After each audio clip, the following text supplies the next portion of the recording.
Hello मु तुम सांगर girlfriend कहूँ। तुम सांग आसवा कथा कौन एजाएँ आसी नाहंती। टिके देखिल आम बाड़ी पटे कहीं एते हो हल्ला पाटितुंड शुभुची। तुम सांग को आम घर लोक आउ बाड़ेले कि टिके आम घर पाखक आसी देख तो कौन हेची।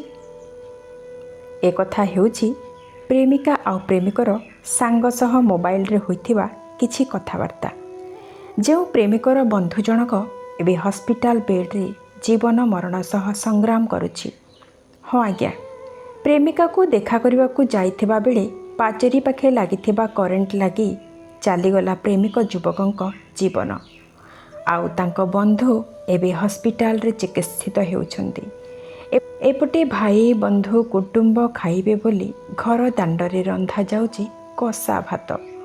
परिवार आखिरु बही जाउची धार धार लुह। बुढ़ा जेजेबापा नाती को झुरु झुरी कांदुची आउ कहूची, ए कौन हे गला मो नाती को डाकिकी मारिदेले। सेपटे पुतुरा को मारी देइछंती बोली अभियोग आनिचंती परिवार लोके। एभली एक दुखद घटना ढेंकानाल जिला सदर थाना अंचल रे देखिबाकु मिलुछि।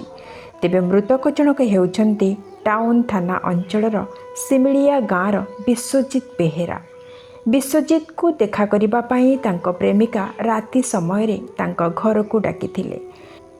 विश्वजित पाचेरी डेई घर को प्रवेश करिबा बेले से तले पड़ी जाई अचेत हो जाइथिले।